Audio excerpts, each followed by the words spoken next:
Democratic State Representative John Santiago of the South End.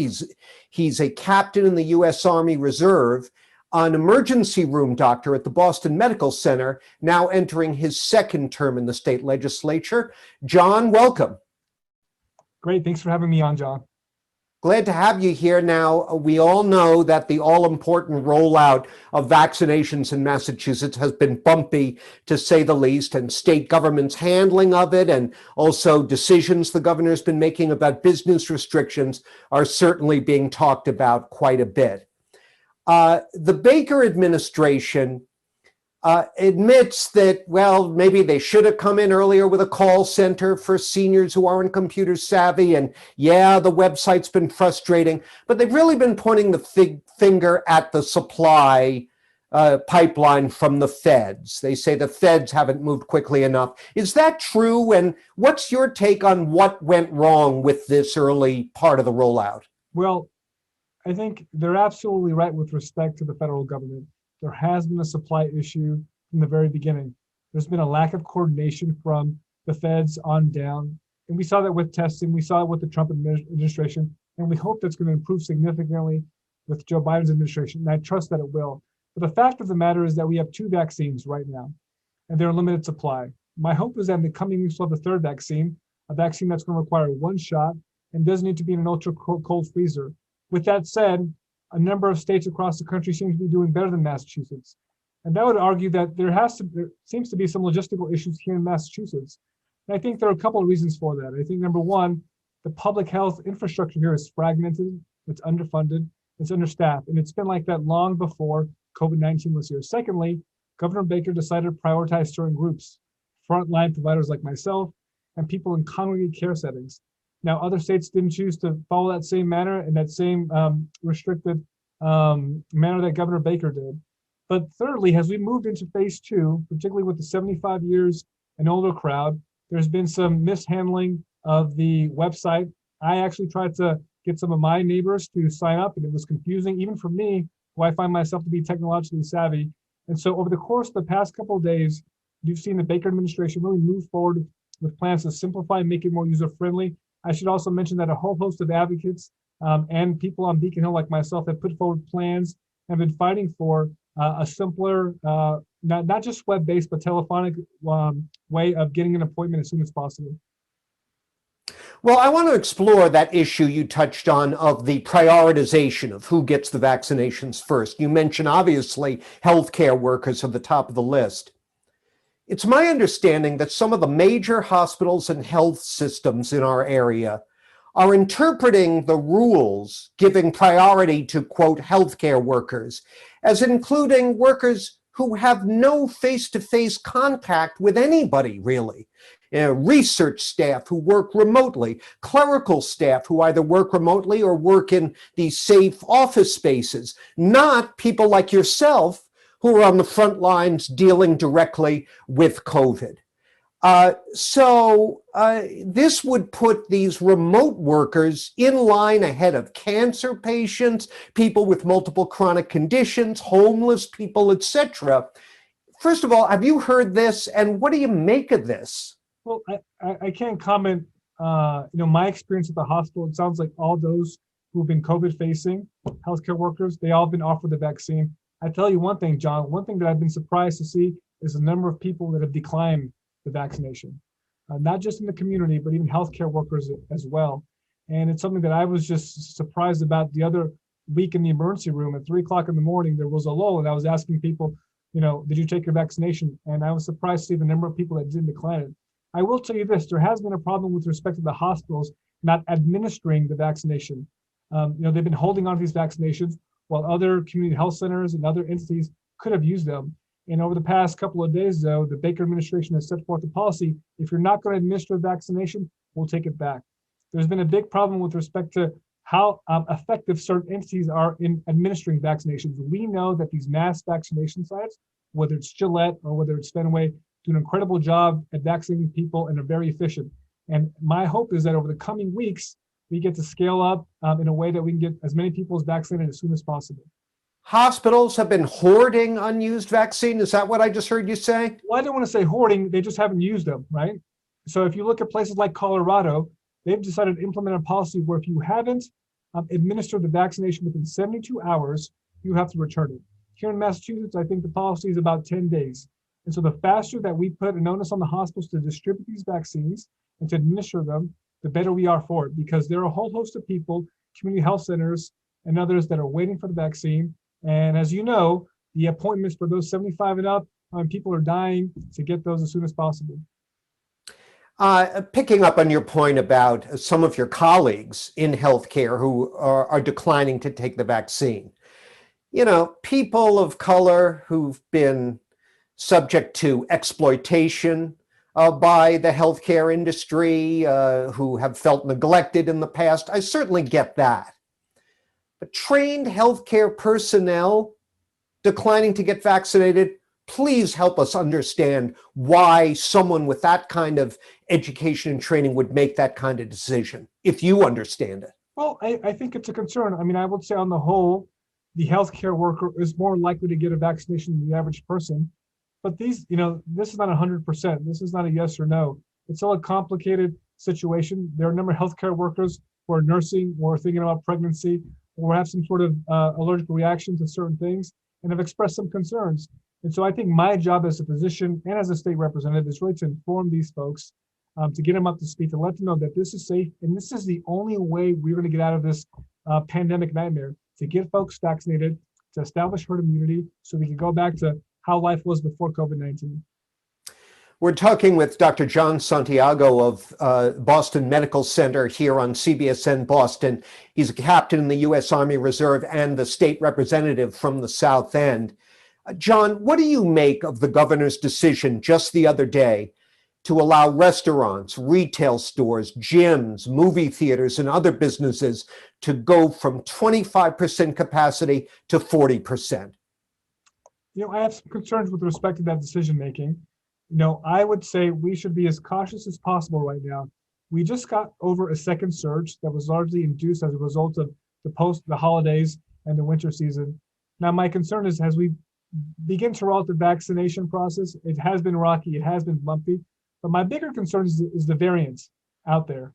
There are 3 variants circulating across this world, 3 in the US, no doubt that they're here in Massachusetts. And my concern is that if we have a third surge in Massachusetts, it will be associated with these variants. And so, I would hope that these cities and towns across the Commonwealth, I think Boston has done a good job, Mayor Walsh's administration, of really making sure we go slow at this, because once things open up, once this virus takes off, it takes off in an exponential manner that can be hard to control. So given the fact that these variants are out there, the vaccination rollout has been slow, I think we should be very cautious about moving forward with relieving any restrictions. The unpredictability of this whole nightmare is certainly underscored by the sudden emergence of these variants and all the issues they raise that you just underlined. John, I'm hearing all sorts of predictions about what the future holds for us, ranging from the prospect of maskless 4th of July outdoor cookouts to all the way up to years more of masking up and social distancing. Where do you come down on that? What's your vision of what lies ahead? Well, I think the early estimates with respect to getting the majority of people vaccinated by September, I don't think we're going to get there. I think largely 2021 will be a wash in terms of vaccination rollout and restrictions. And it's really a race against the variants right now. And that's why we need to get people vaccinated as soon as possible to get herd immunity. But I think 2021 will be a wash in terms of that. And my concern is once we get folks vaccinated, the battle isn't done, right? We really, COVID-19 has shown us it has taken the lid out of all these inequities, and it exacerbated a whole host of them. And so the battle to bring Boston back, to bring the Commonwealth back, it's going to be challenging for the next 2, 3, 4 years. Wow. Well, John, you've made it clear over the last several days that you're seriously looking at jumping into the race for mayor of Boston. First of all, do you want to go ahead and announce right now? No announcement to be made, John. All right, but you are looking at it. I'll say this. This mayor's race will be the most consequential mayor's race in Boston's history. As we've been discussing, this virus has really upended society. It's challenged our economy, our healthcare system, our schools. But as I was stating earlier, I'm actually more concerned about what happens after 2021. And I think the next mayor of Boston has to make sure that that recovery is rooted in equity and opportunity. And I think my experiences and my track record of bringing people together and commitment to public service as an ER doctor, as a captain in the Army, as a state representative, really positioned us to lead the city through the crisis. So we are actively considering it. We're having conversations across the city with friends and colleagues and folks on Beacon Hill and the hospital. And ultimately, we'll find out in a couple of weeks, I want to say, after these milestones have been met or not met, and after my wife gives me the okay or not, whether we're in this race. Do you think Marty Walsh has been a good mayor? I do. I think he's performed well, particularly in the COVID-19 crisis. And I'll tell you a story, John. When the first surge happened, people told me which communities would be hit the hardest by this. And I told them, as an ER doctor, it's going to be folks in nursing homes, Black and brown communities, and homeless people. And now those first two populations, they've been hit incredibly hard, but the homeless community did fairly well here. Is because Marty Walsh knew the importance of housing people and the intersectionality of housing, economic opportunity, educational opportunities. And that's what, medicine, in my experience at Boston Medical Center, has been about. And so I think he's performed incredibly well during COVID, and I wish him well as he becomes our next labor secretary. Well, as you well know, Boston has never had a mayor of color or a female mayor, unlike most other major cities, or many other, I should say, in the country. The mayoral race already includes 3 officially announced women of color, with a 4th, soon-to-be acting Mayor Kim Janey, considered a likely candidate. Do you believe gender should be a factor in this election? Listen, the 4 people who you just named, they're friends of mine. I've worked with them before. They are articulate, educated, experienced. They love the city of Boston. And in fact, I would welcome them to share their lived experiences as women, as sisters, as daughters. But I too have my own lived experiences too, as a Latino man growing up in the city for a number of years, who's grown up in subsidized housing, who went to BPS schools, who's really dedicated his whole life to public service. So I think the mayor of Boston is going to have to provide a vision that speaks to all Bostonians. And should we jump in the race, I'm looking forward to sharing that with my fellow citizens. Well, there'll be plenty of time to, if you do run, to compare and contrast yourself with your opponents, and looking forward to having you do that in the WBZ mayoral debate next fall, if you get that far. But as you're mulling this over, you've got to be thinking about what would make me unique, what would make me stand out. What's your early answer to that?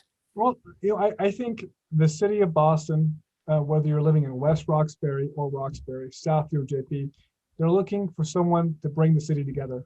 I mean, I think people have grown frustrated with the politics of DC, with the polarization, up and down the political ladder.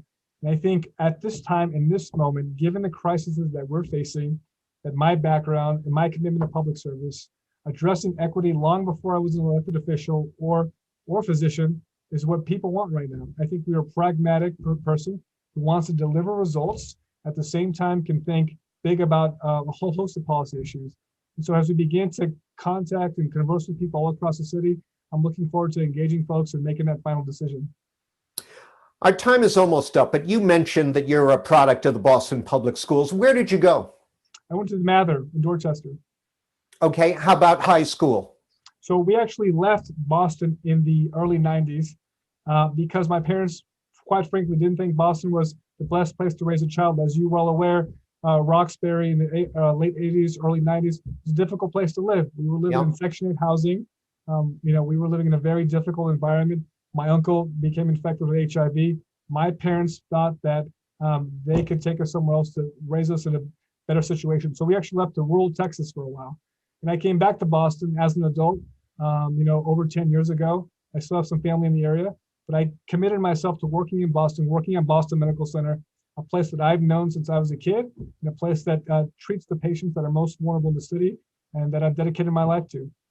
Well, one crucial area of city life that has proven to be frustratingly resistant to reform and the kind of dramatic improvement we all want to see, no matter who's been mayor, has been the schools. Got any magic bullet ideas for how a Mayor Santiago would fix that? Well, there's going to be no magic bullet. I think it's going to be a conversation with all stakeholders.